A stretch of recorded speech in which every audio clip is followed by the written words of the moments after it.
We all know that Daniel has the power to move and manipulate objects, but could Daniel also be psychic? I'm not talking about reading minds, but he does seem to have a sort of connection or clairvoyance that is unexplainable. Let me show you.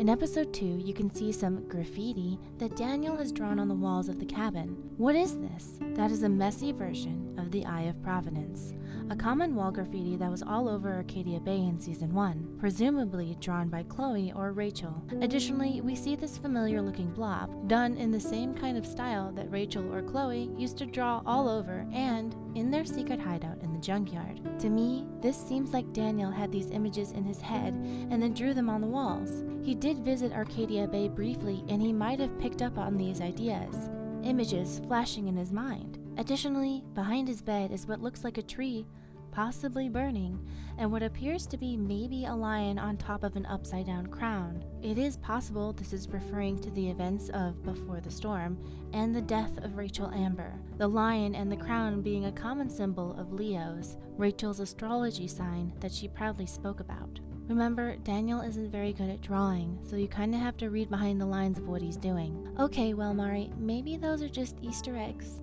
Well, then explain this creepy baby doll that looks exactly like Chris in the form of Captain Spirit. The doll has a stitch drawn on its face where Chris's dad hit him in the events of The Awesome Adventures of Captain Spirit, and a bruise drawn on its arm that matches up perfectly with Chris's bruised arm.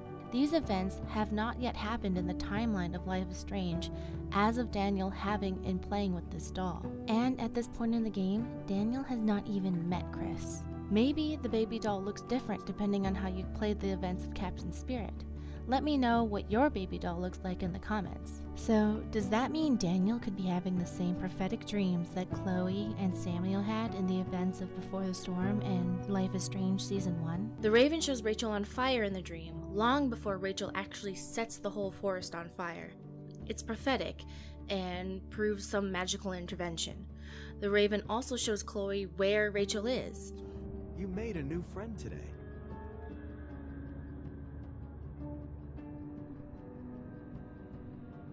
Of all the places she could look for Rachel, the raven showed Chloe that Rachel was standing in front of a tree. If you look in the journal during the stream, you can see some references to the distant future with Max.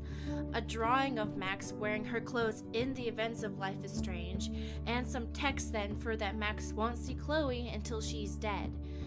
Which is true, Max doesn't see Chloe until she dies.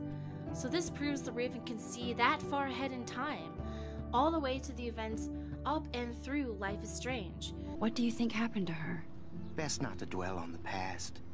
Samuel looks forward, like a clock. He also says this, inferring that he knows what you need to do before you even know what you need to do. And watch your step around here, Max. After I sweep, I paint. Basically giving you a hint on how to dump paint on Victoria, which does that mean he knew what was happening before it happened? I have zero science skills to explain that eclipse. As I was just saying to her, that's because science has no explanation. Well, no offense to Miss Grant here, but this is just the beginning.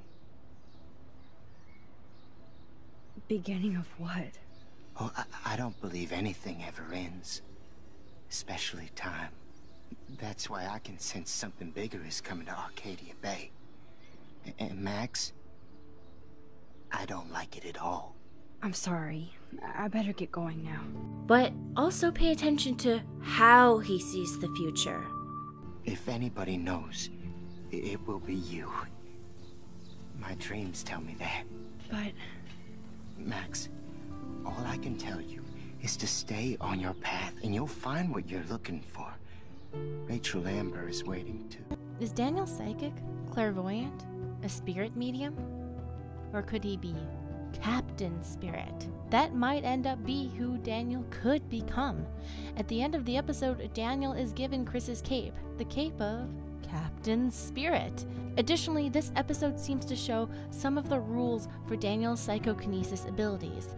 They seem to take up his energy, and more specifically, calories, as it's mentioned several times that he eats a lot, maybe even more than Sean, but on the other hand, it could just be that they're homeless and hungry. He also seems to need to train his abilities like a muscle, The more he works out, the stronger his muscle gets.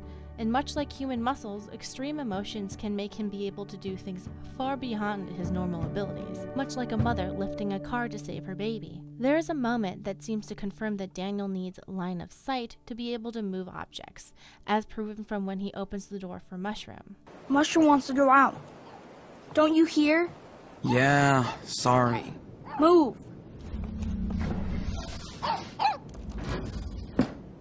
So far, I think Daniel is showing some real potential to become a hero, or maybe even a villain. The theme of heroes versus villains has been strong since the events of Captain Spirit, and our actions seem to dictate the way Daniel reacts to things later in the game. Tiny choices build up and change Daniel's moral compass as we care for him. Will you be able to make sure Daniel learns how to use his powers responsibly, or will you let him learn to be emotional, angry, and petty with his powers? It's up to you to be supportive, consistent, and kind, or reckless.